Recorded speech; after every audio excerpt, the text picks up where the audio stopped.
여호와는 내게 복을 주시고 너를 지키시기를 원하며 여호와는 그 얼굴로 내게 비추사 은혜 베푸시기 원하며 여호와는 그 얼굴을 내게로 향하여사 평강 주시기를 원하노라. 아멘.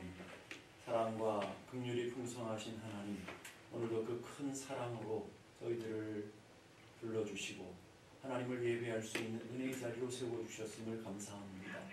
오늘도 예배 가운데 친히 저희들을 만나주시고 주의 거룩한 역사가 이 예배 가운데 일어나는 귀한 시간 되게 하여 주옵소서. 오늘도 하늘의 신령한 복을 누리며 이 땅에 아름다운 주의 거룩한 은혜를 맛보는 귀한 시간 되게 하여 주옵소서.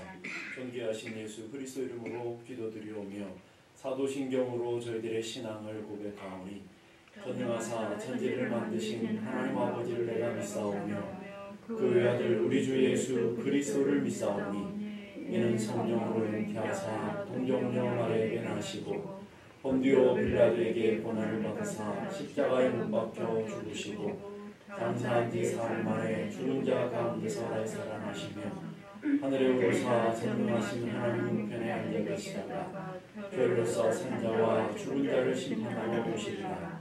성령을 믿사오며 거룩한 공예와 성도가 서로를 통하는 것과 죄를 사하여 주시는 것과 몸이 다시 사는 것과 영원히 사는 것을 믿사옵나이다. 아멘. 이제 우리 함께 찬양할 때 하늘에 올라서서 오늘도 주님의 임재를 바라보며 주의 거룩한 역사 앞에 믿음으로 나아가는 시간 되기를 소망하며 우리 함께 찬양합니다.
감사합니다.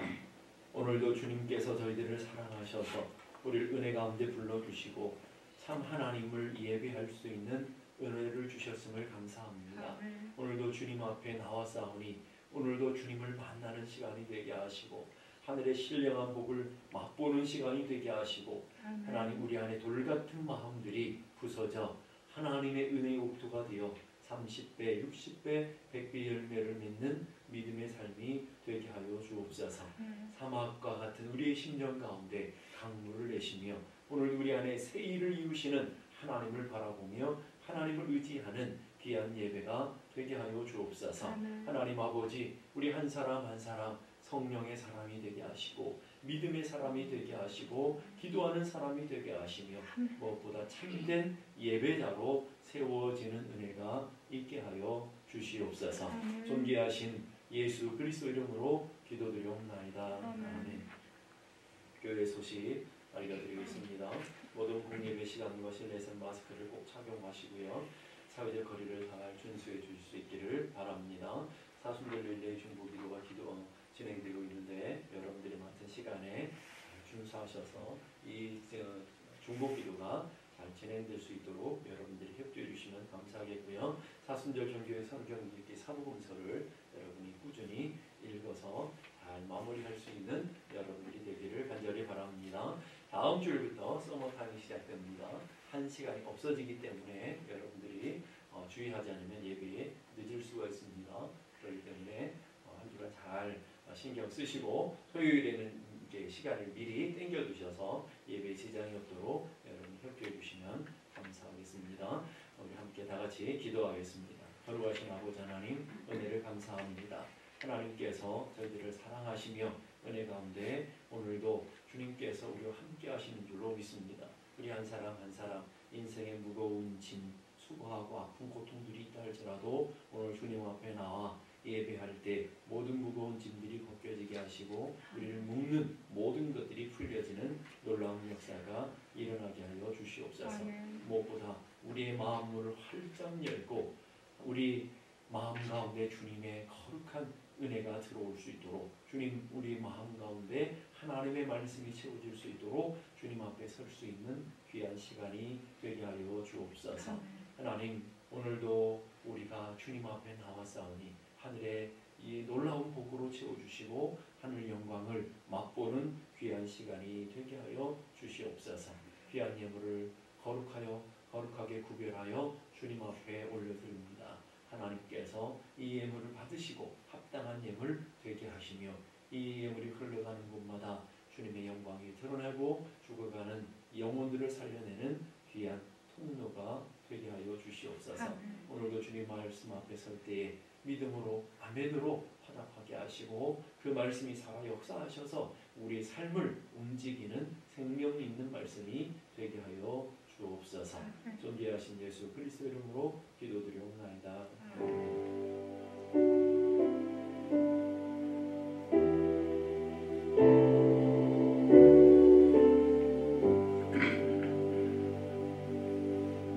오늘 저희들에게 주시는 하나님의 말씀 요한복음 12장 35절에서 43절까지의 말씀입니다. 요한복음 12장 35절에서 43절까지의 말씀 제가 한 절 여러분이 한 절씩 교독합니다. 예수께서 이르시되 아직 잠시 동안 빛이 너희 중에 있으니 빛이 있을 동안에 다녀 어둠에 잡히지 않게 하라. 어둠에 다니는 자는 그 가는 곳을 알지 못하느니라. 너희에게 아직 빛이 있을 동안에 빛을 내라. 그리하면 빛이 알게 되리라. 예수께서 그들을 보시고 그들을 떠나가서 숨으시니라. 이렇게 많은 표적을 그들 앞에서 행하셨으나 그를 믿지 아니하니 이는 선지자 이사야의 말씀을 이루려 하시니라. 이르되 주여 우리에게서 들은 바를 누가 믿었으며 주의 발을 누구에게 나타나니까 하였더라. 그들이 능히 믿지 못하는 것은 이 때문이니 곧 이사야가 다시 일렀으되 그들의 눈을 멀게 하시고 그들의 마음을 완고하게 하셨으니 이는 그들로 하여금 눈으로 보고 병게 잡고 돌이켜 내게 고침을 받지 못하게 하려 함이라. 이사야가 이렇게 말한 것은 주의 영광을 보고 주를 가리켜 말한 것이라. 그러나 바리새인은 그를 믿는 자가 많은데 바리새인들 때문에 그들에게 나가지 못하니 이런 시교를 당한가 두려워하니라. 다같이 그들은 사람의 영광을 하나님의 영광보다 더 사랑하였더라. 아멘. 결국에 바울 대성당에 가면 홀만 헌트라고 하시는 분이 그린 세상의 빛이라고 하는 그림이 있습니다. 워낙 유명한 그림이라서 여러분들도 한 번은 그림 보셨을 줄로 아는데, 다른 것이 아니라 주님께서 등불을 들고 문 밖에서 놓고 하시는 그림을 여러분들이 보신 적이 있을 것입니다. 바로 그 그림입니다.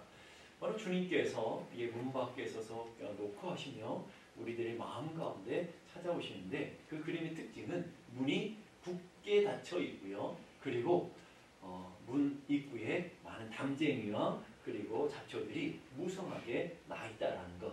이게 바로 다른 사람들을 표현하는 것이 아니라 라오디게아 교회를 향하셨던 주님의 말씀을 바로 그림으로 표현한 장면이죠. 내가 문 밖에 서서 두드리노니 누구든지 문을 열면 내가 너에게 들어가겠다. 이 말은 뭐겠습니까?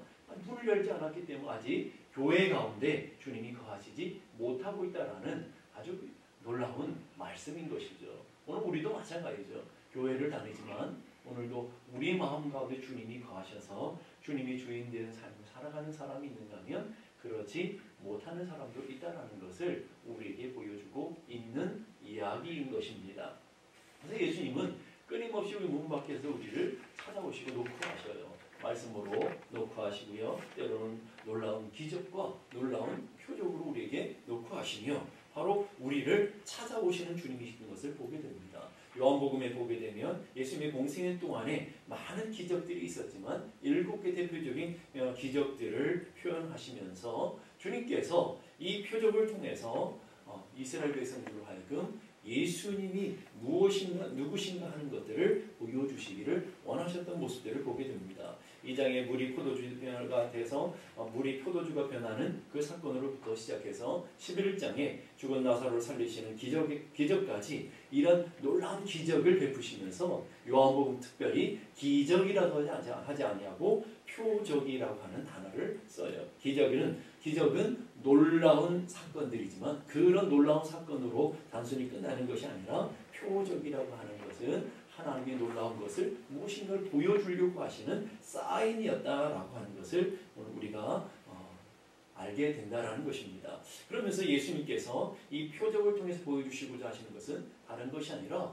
예수님이 누구신가 하는 거예요. 예수님이 누구신가를 보여주는데 예수님이 곧 하나님의 아들, 하나님이시다라는 것을 오늘 보여주면서 그 하나님이신 예수 그리스도를 믿음으로 말미암아 우리에게 주는 영원한 생명, 빛 가운데 거하기를 원하시는 주님의 마음이 담겨져 있는 것을 보게 됩니다. 46절 보니까 나는 빛으로 세상에 왔나니 물은 나를 믿는 자는 어둠에 거하지 않게 하려 함이라. 나는 빛이라. 빛으로 우리에게 오셔서 우리의 마음 가운데 놓고 하시는 주님의 모습인 거예요. 36절도 보니까 너에게 아직 빛이 있을 동안에 빛을 믿으라. 그리하면 빛의 아들이 되리라.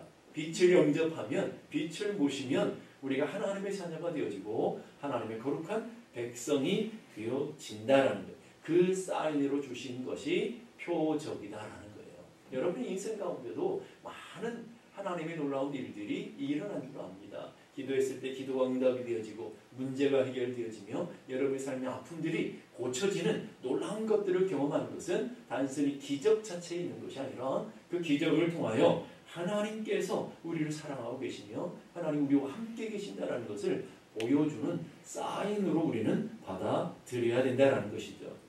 그런데 놀라운 것은 이 수많은 표적들을 주님이 보여주셨고 많은 사람들이 그 표적을 자신의 눈으로, 육의 눈으로 분명히 봤거든요. 분명히 경험했어요.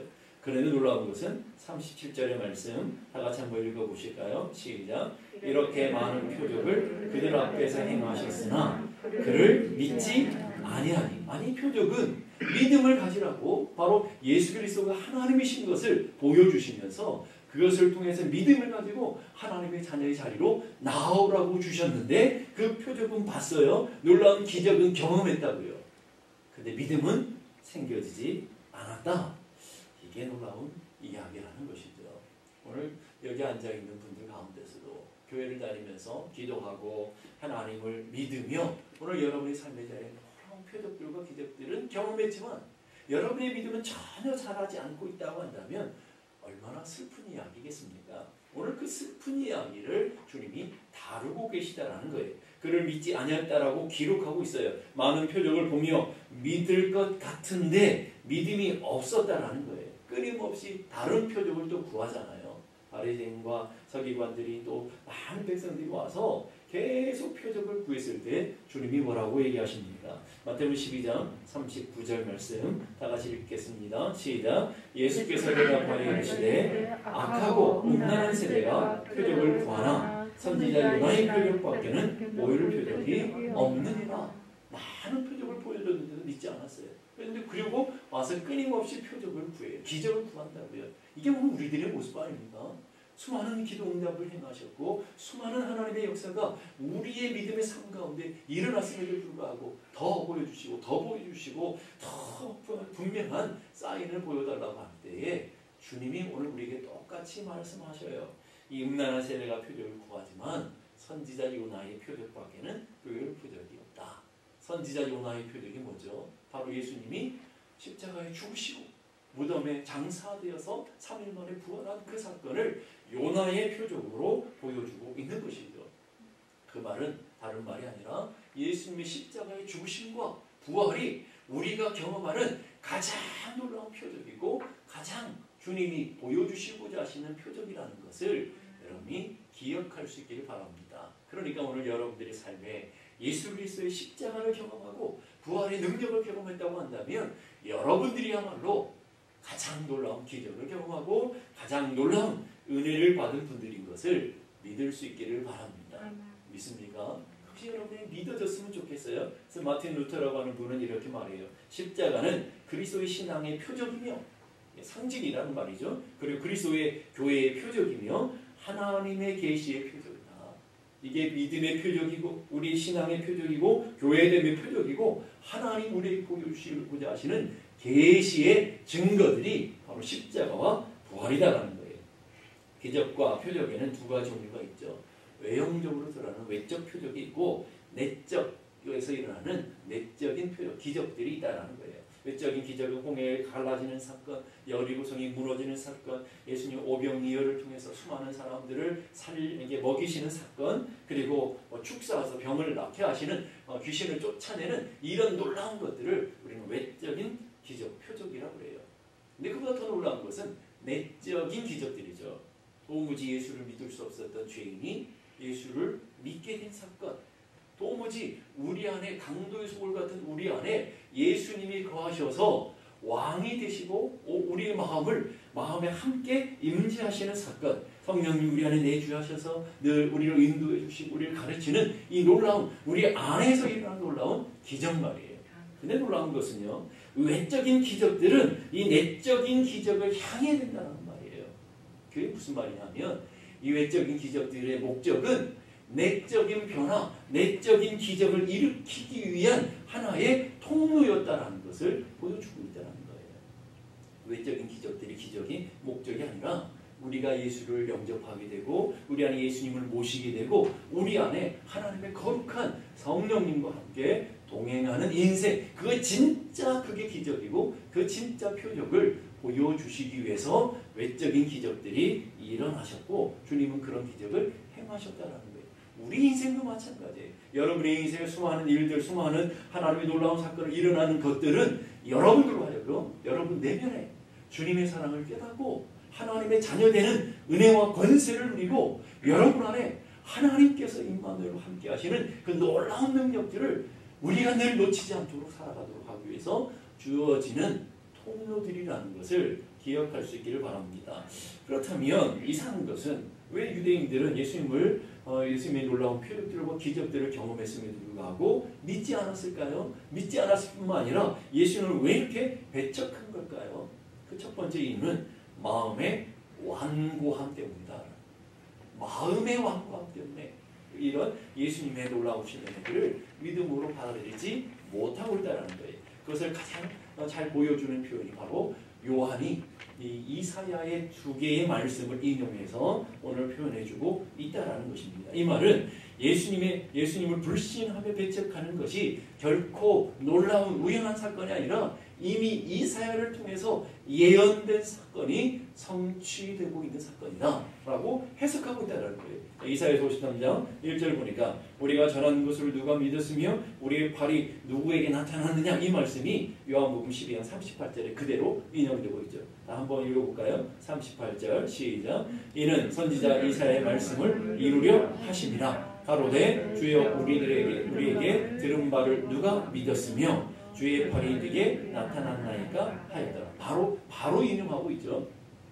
주님의 강한 팔이 예수님을 통해서 하나님의 강한 팔, 능력의 권능의 팔이 예수님을 통해서 드러남에 불구하고 그들이 믿지 못하고 있다라는 것을 보여주고 있고요. 이사야 6장 10절의 말씀을 요한복음 12장 40절에 바로 직접 인용하고 있어요. 자, 이사야서 6장 10절에 보니까 이 백성의 마음은 둔하게 하며 그들의 귀는 막히고 그들의 눈이 감기게 하라 염려하건대 그들의 눈으로 보고 귀를 듣고 마음으로 깨닫고 다시 돌아와 고침을 받을까 하노라 하시기로 이 말씀이 40절에 인용되고 있어요. 40절 보십시다. 다 같이 시작. 그들의 눈을 멀게 하시고 그들의 마음을 완고하게 하셨으니 이는 그들로 하여금 눈으로 보고 마음으로 깨닫고 돌이켜 내게 고침을 받지 못하게 하려 함이라 하였습니다. 자 보세요. 바로 다른 이유가 아니라 완고한 마음 때문에 이 완고하다는 것은 완악하고 강팍하다는 거예요. 다르게 말하면 무감각하고 굳은 마음이죠. 눈으로 보아도 보지 못하고요. 귀로 들어도 듣지 못하고요. 깨닫지 못하는 그런 마음들을 오늘 바로 이게 완악하다라는 모습으로 설명하고 있어요. 무감각하고 돌처럼 굳어있는 마음. 오늘 우리가 찬양한 것처럼 돌처럼 단단하게 굳어서 전혀 반항하지 않는 마음들. 여러분 교회 안에 그런 분들이 얼마나 많습니까? 말씀을 들으면서도 돌처럼 마음이 굳어서 전혀 반응을 못해요. 내게 주시는 말씀인데 내게 주시는 말씀인지 깨닫지를 못해요. 무감각해요. 이게 문제라는 거예요. 혈관이 점점 굳어가는 걸 동맥경화라고 그래요. 그리고 간이 점점 굳어가는 것을 간경화라고 그래요. 우리의 몸이 점점 굳어가는 병이 있어요. 그게 루게릭병이라고 해요. 그런데 우리의 마음이 이렇게 돌처럼 굳어가는 것, 이게 영혼의 경화가 일어났다는 거예요. 영혼의 경화가 일어나서 하나님의 말씀 앞에 반응하지 못하는 것이죠. 하나님의 은혜 앞에 반응하지 못하는 거예요. 하나님의 기적과 표적이 분명하게 보여지는데도 불구하고 하나님이 예수님이 하나님 되심을 쌓임을 보여주심에도 불구하고 깨닫지 못하고 반응하지 못하고 있는 그들의 모습을 마태복음 13장 15절에 이렇게 말해요. 다 같이 한번 읽어볼까요? 시작. 이 백성들이 마음이 완악하여져서 그 귀는 듣기에 둔하고 눈은 감았으니. 자 보세요. 몰라서 못 믿는 게 아니라고요. 보니까 표적이 없어서 못 믿는 게 아니라고요. 하나님 한 번만 보여주시면 내가 믿을게요. 그래서 믿어지는 게 아니라고요, 여러분. 오늘 보니까 하나님 앞에 보는 눈이 열려져야 되고 듣는 귀가 열려져야 되고 깨닫는 마음이 열려져야 되는데 보는 눈이 막히고 영적인 눈이 막히고 듣는 귀가 막히고 깨닫는 마음이 둔해지면 아무리 놀라운 기적과 표적을 베풀어도 알 수가 없다라는 거예요. 눈뜬 소경이 되어지고요. 귀는 있지만 육적인 귀가 있지만 영적인 귀머거리가 되고요. 무지한 자가 되어서 무감각해지는 영적인 문둥병자들이 되어지는 무감각한 자들이 되어지는 거예요. 여러분 그래서 사복음서 예수님은 눈을 뜨게 하시는 것이고요. 귀를 열어주시는 것이고요. 문둥병을 고쳐주시는 거라고요. 단순히 육체적인 문제가 아니라 우리의 영혼의 눈이 열려지길 원하시며 우리의 영혼의 귀가 열려지길 원하시며 영혼의 우리 문둥병 같은 무감각한 우리들의 질병들이 고쳐지길 원하시는 모습들을 육적인 병을 치료하시면서 우리에게 보여주는 이야기라는 거예요. 그렇기 때문에 오늘 닫힌 영안으로는 어떤 하나님의 능력도 깨달을 수가 없어요. 닫힌 귀로는 어떤 하나님의 음성을 들을 수가 없어요. 그래서 우리는 지금 표적을 구하고 기적을 구할 것이 아니고요. 믿음을 구해야 돼요. 하나님 굳은 마음을 제거하시고 우리 안에 부드러운 마음을 주십시오. 이렇게 기도해야 된다고요. 여러분 이 시간 여러분이 기도 응답을 구하고 놀라운 표적을 구할 것이 아니라 이미 우리 안에 역사하시는 하나님의 은혜와 긍휼을 구해야 돼요. 하나님 내 마음을 열어서 하나님의 은혜를 알게 하시고 우리 가운데 역사하시는 하나님의 은혜를 깨닫게 하시고 내 단단한 마음을 열어서 하나님 알게 해주십시오. 내 어두운 눈을 열어서 주의 기이한 것을 보게 하옵소서. 그 기도가 우리가 기도해야 되는 것이죠. 여러분 성경에 완악하고 강팍한 사람들이 많이 있어요. 강팍하고 완악한 사람하면 가장 먼저 떠오르는 사람들이 있죠. 누구예요 여러분? 바로라고 하는 애굽 왕말이에요. 얼마나 강팍합니까? 놀라운 기적들을 베풀어 주고 놀라운 하나님만이 행하실 수 있는 놀라운 일들을 행하셨음에도 불구하고 그들 직접 목격한다고 직접 경험한다고요. 목격하면 인간이라면 그 하나님 앞에 두렵고 떨림으로 경외함으로 나가기잖아요. 그런데 마음은 점점 강팍해져가요. 그렇게 많은 경험을 했음에도 불구하고 믿음이 생기지 않아요. 죽을 때까지 완고한 마음을 갖고 버티다가 결국 인생이 무너져 버리는 것을 보게 되어집니다. 하나님의 성령이 우리의 마음을 열어주실 때 믿어지는 거예요. 믿고 싶다고 믿어지는 것이 아니고 기적과 능력을 본다고 믿음을 갖게 되는 것이 아니고 성령님이 여러분의 마음과 여러분의 생각을 열어주시고 오늘도 이 예배 가운데 여러분의 영 안을 열어주시고 여러분의 영적인 귀를 열어주셔야 깨닫게 되어지는 은혜인 것을 믿을 수 있기를 바랍니다. 바꿔 말하면 오늘 하나님의 말씀이 내 마음 가운데 들려지고 있다는 것, 내가 얼마나 놀라운 복을 받고 있다는 것을 보여주는 것입니다. 오늘 내가 하나님의 음성이 말씀을 통해서 깨달아지고 있다면, 들려지고 있다면 나는 하나님 앞에서 얼마나 귀한 은혜로 서 있는 것인가를 여러분들이 아셔야 됩니다. 열왕기 6장에 보면 엘리사와 사환 이야기가 나오죠. 아람 왕이 군대를 이끌고 이스라엘 친구의 성을 다 포위하잖아요. 근데 엘리야는 하늘의 놀라운 불병거들이 가득한 그 영적인 놀라운 사건들을 직접 목도하기 때문에 두려워하거나 낙심하지 않죠. 그러나 엘리사의 사환은 그것을 보지 못하기 때문에 이 아람 군대만을 보고 두려워서 발발 떨게 되는 것을 보게 됩니다. 근데 엘리사에게 찾아와서 어떻게 하면 좋습니까? 주인님, 위에 우리는 큰일 났습니다. 그랬을 때 엘리사가 기도하잖아요. 여호와여, 원하건대 저 영적인 어리석은 눈을 열어서 하나님의 그 기이한 역사들을 보게 해주십시오. 하나님 이 놀라운 이 앞에 펼쳐져 있는 놀라운 광경을 좀 보게 해주십시오. 기도했을 때 어떤 일이 벌어졌습니까? 사환의 눈이 열리게 되고 사환의 눈이 열림으로 그 앞에 있는 놀라운 은혜를 경험하잖아요. 여호와께서 그 사환의 눈을 여심해 저가 보니 불말과 불병과 산에 가득하여 엘리사를 둘러서더라. 우리 인생 가운데 둘러서 있는 하나님의 군대, 하나님의 천사들의 놀라운 역사들을 보고는 엘리사의 사환이 어떻게 했을까요? 계속 염려하고 계속 두려워하고 아람 군대 때문에 낙심하고 절망하며 어찌하고 탄식했을까요? 아니요. 영적인 눈이 열린 사람은 두려워하지 않습니다. 영적인 눈을 통해서 하나님의 일하심을 보는 사람은 더 이상 낙심하지 않습니다. 오늘 여러분의 삶의 모습은 어떻습니까? 문제가 바뀐 거 아니다고요. 아람 군들이 물러간 게 아니라고요. 아람 군대의 문제들이 해결된 게 아니라고요. 똑같은 상황, 똑같은 인생의 문제 앞에 여전히 있었다고요. 딱 하나 바뀐 것은 엘리사의 사환이 열린 것뿐이에요. 하나님의 일하심을 본 것뿐이라고. 여러분은 어떻습니까? 여러분의 인생에 문제가 있어요. 아픔이 있어요. 엘리사의 사환처럼 그 문제를 보고 아픔을 보고 낙심을 보고 내 인생의 두려움들을 보면서 우리는 절망하고 우리는 어찌할꼬 탄식해요. 여러분의 영적인 눈이 열려 있으면 우리 가운데 임재하신 하나님을 보게 되고 하나님의 크심을 맛보게 되고 하나님의 능력을 경험하게 되면 오늘 우리의 삶은 어떨까요?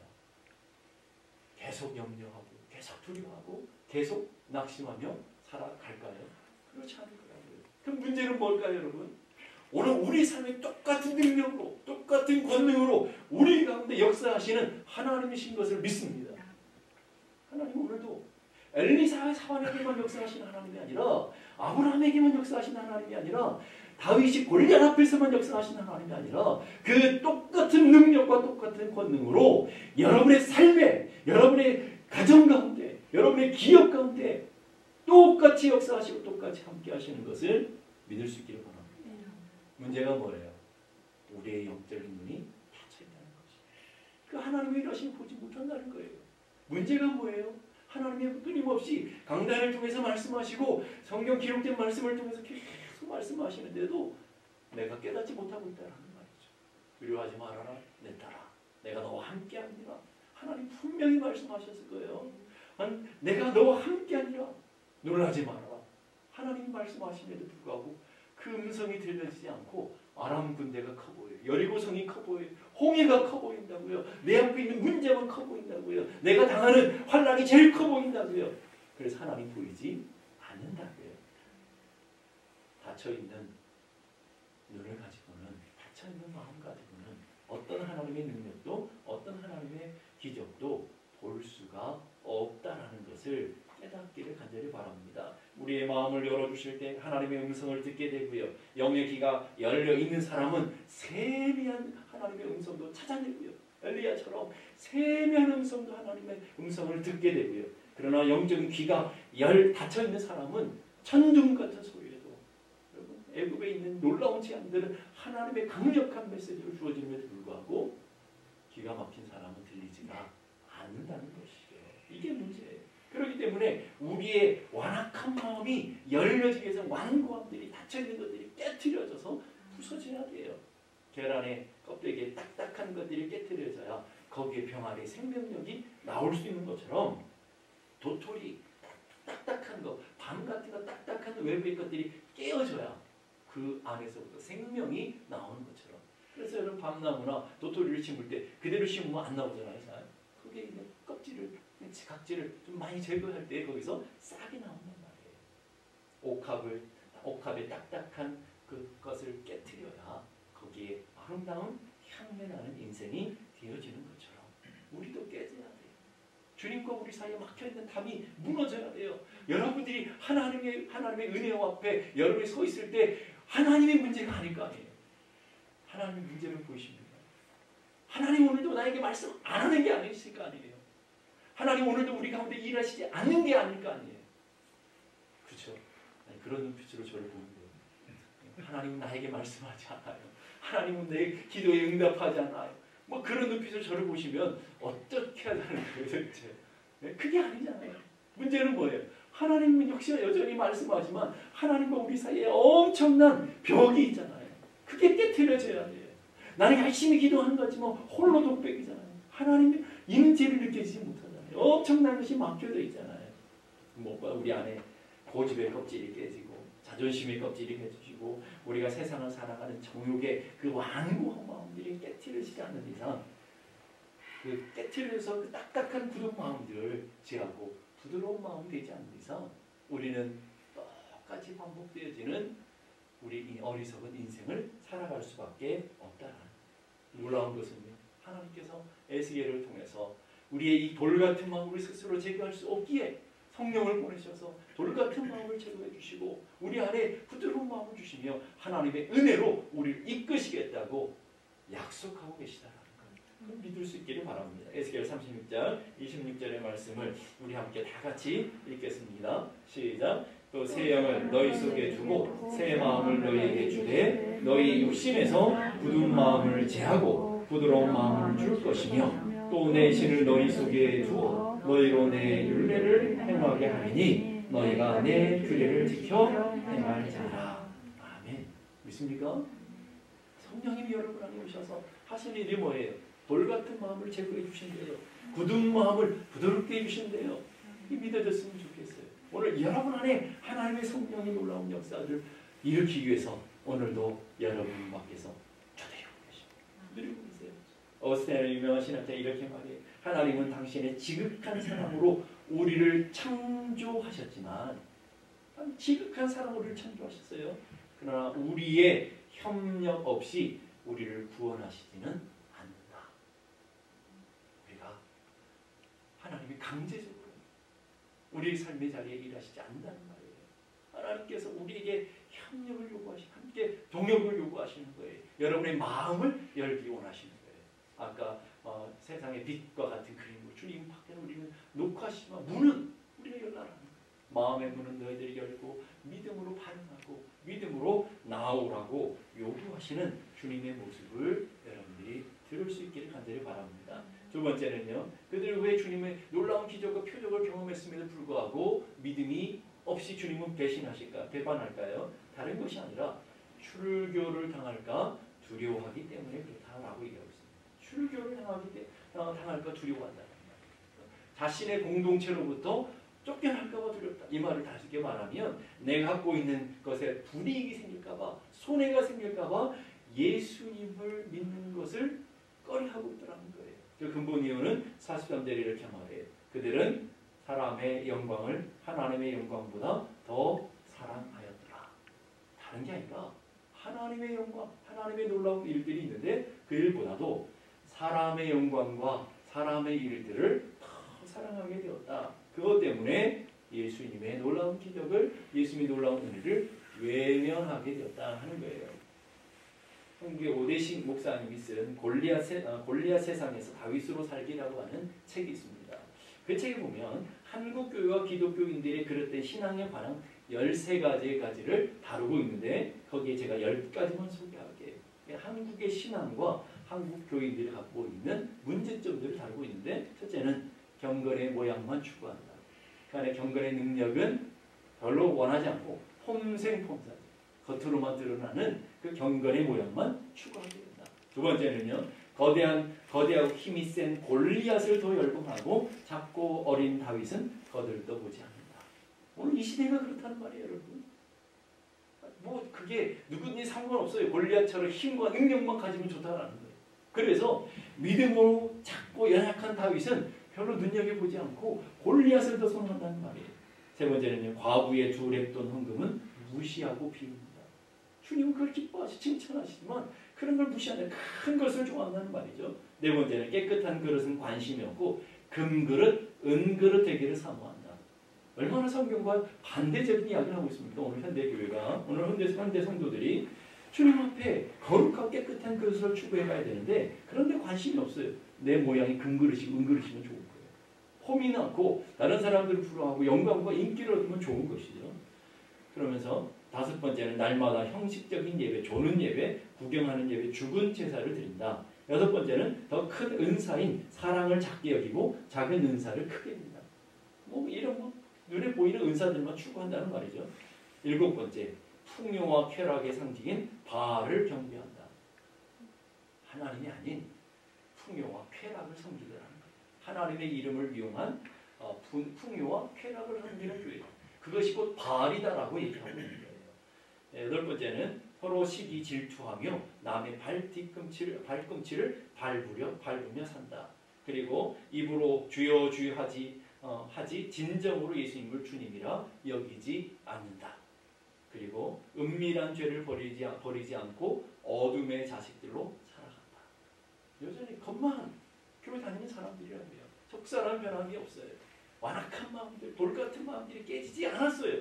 여전히 세상을 사랑하고 세상을 쫓아가고 세상의 영광을 추구해요. 하나님 주신 영광보다도 하나님의 거룩한 나라보다도 세상의 것들을 더 추구하고 사랑하는 오늘 현대교회, 현대 성도들의 모습을 고발하고 있다는 거예요. 사람의 영광과 하나님의 영광, 사람의 영광을 하나님의 영광보다 더 사랑했던 사람들은 어떻게 됐나요? 48절 보니까 나를 저버리고 내 말을 받지 아니하는 자를 심판하는 이가 있으니 곧 나의 한 그 말이 마지막 날에 저를 심판하리라. 결국은 심판을 이르게 되고 버려지게 되어지는 일들이 벌어진다라는 거예요. 여기 하나님의 간절한 마음이 담겨져 있는 것이죠. 이런 심판을 얘기하시는 이유가 뭘까요? 너희들 심판받아야 된다라고 하시는 게 아니라고요. 하나님이 왜 빛 가운데로 나오라고 초청하시면서 빛 가운데 나오지 않고 하나님의 거룩한 은혜 가운데 나가지 않고 완악한 마음을 가지고 세상을 사랑하고 세상의 영광을 추구하게 되면 심판받게 된다라고 얘기하시는 걸까요? 사랑하는 자녀들에게. 다른 게 아니죠. 50절 보니까 주님의 마음이 그대로 나오죠. 나는 그의 명령이 영생인 줄 안다. 하늘이 영생을 얻고 하나님의 주신 은혜 가운데 나아기를 본다. 나는 빛으로 왔고 길과 진리와 생명이 되기에 누구든지 나로 말미암아 너희들이 영원한 생명을 얻고 하늘에 신령한 복을 누리는 자들이 되기를 바라시는 주님의 마음, 그 마음을 여러분이 읽어내야 돼요. 이 말은 역설적으로 우리에게 말하는 거예요. 너희들이 하나님을 앞에 굳은 마음, 완악한 마음을 가지면 심판받을 수밖에 없는 길을 가게 된다. 너희들이 세상을 여전히 사랑하고 세상을 쫓아가게 되면 멸망의 길에 이르게 된다. 그럴 때 빨리 돌이키라고 하시는 하나님의 강조의 모습이라는 것을 우리는 읽어낼 줄 알아야 돼요. 디모데전서 2장 4절을 보니까 하나님의 마음이 고스란히 담겨져 있잖아요. 다 같이 한번 읽어보십시다. 시작. 하나님은 모든 사람이 구원을 받으며 진리를 아는 데 이르기를 원하시느니라. 믿습니까? 하나님은 모든 사람, 그 모든 사람이 여러분 한 사람 한 사람이 다 들어가 있는 거예요. 여러분 한 사람 한 사람, 여러분의 가정이 구원을 받으며 하나님의 생명을 얻으며 진리 가운데 하나님의 거룩한 하나님의 성품을 닮아가는 그 진리 가운데 이르기를 다 원하신다. 이 말은 뭐예요? 여러분이 다 주님을 닮아내고 여러분을 통해서 다 주님의 성령의 열매들이 맺어지는 그런 인생이 되기를 원하신다고 하시는 주님의 모습인 거죠. 우리 인생에는 이제 두 가지 종류의 인생인 것 같아요. 한 종류는 진흙과 같은 인생이고요. 한 종류는 이제 얼음과 같은 인생이 있어요.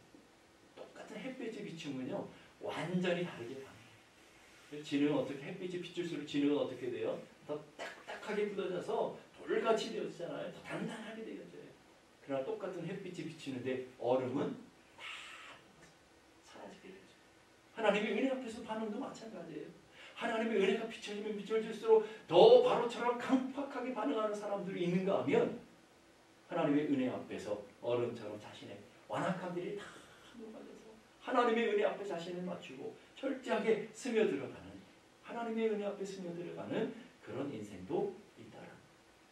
저는 여러분들이 돌같이 완악한 마음들을 품고 살아가는 것입니다. 다 녹아지고 다 깨어져서 주의 거룩한 은혜로 다시금 새 생명 역사가 일어나며 여러분의 마음이 옥토 같은 인생이 되어서 여러분의 인생이 30배, 60배, 100배 열매를 맺는 풍성한 열매 맺는 그런 인생이 되어지기를 주님의 이름으로 축복합니다. 기도하겠습니다. 이 시간 기도하실 때 하나님, 돌같은 우리들의 완악한 마음들을 깨뜨려 주시고 하나님, 세상을 더 사랑하는, 주님을 사랑합니다 그러지만 한 세상 사람들의 영광을 하나님의 영광보다 더 구하고 사랑하는 우리들의 이 완악한 일을 주여 긍휼을 베풀어 주셔서 깨뜨려 주시고 변화시켜 주셔서 이제 주님 앞에 녹아지고 변화되어 하나님의 거룩한 은혜 앞에 스며들어가는 믿음의 사람들이 되어지게 하시고 주님의 말씀을 품고 주의 은혜를 품고 30배, 60배, 100배의 풍성한 열매를 맺어가는 믿음의 삶이 다 되게 하여 주옵소서. 우리 함께 다같이 기도하겠습니다. 거룩하신 아버지 하나님, 은혜를 감사합니다. 오늘도 주님께서 주신 말씀을 가지고 우리를 다시 한번 점검하고 돌이켜봅니다. 하나님, 우리는 돌같은 완악한 마음을 품고 있지 않는지 돌아보기를 원합니다. 하나님, 여전히 주님을 사랑합니다. 조금은 좁은 길 십자가의 길을 피겠습니다 라고 입술로는 고백하지만 여전히 세상을 사랑하고 여전히 세상의 영광을 추구하며 여전히 세상에 가는 넓은 길을 원하고 세상의 영광을 추구하며 살아가고 세상의 풍요와 세상의 쾌락을 즐기는 하나님이 아닌 파악을 섬기고 있는 믿음을 갖고 있다면 돌이켜 회개할 수 있도록 도와주시고 이제 우리 주님이 그토록 간절히 하시는 모든 사람이 구원을 얻으며 진리를 하는 길로 가시는 우리 하나님의 마음을 깨달아 빛 가운데로 나아가는 하늘 백성들이 다 되게 하여 주시고 우리 한 사람 한 사람 성령님의 그 녹화에 마음을 활짝 열고 우리 인생을 활짝 열어 주님이 일하시도록 우리 가운데 주님이 역사하시도록 내어 맡기는 복된 인생 여정 되게 하여 주옵소서. 이제는 우리 주님 예수 그리스도의 은혜와 하나님 아버지 크고 놀라우신 사랑과 성령님의 감화 감동 충만케 하시는 역사가 이제로부터 영원까지 함께 계시기를 간절히 축원하옵나이다.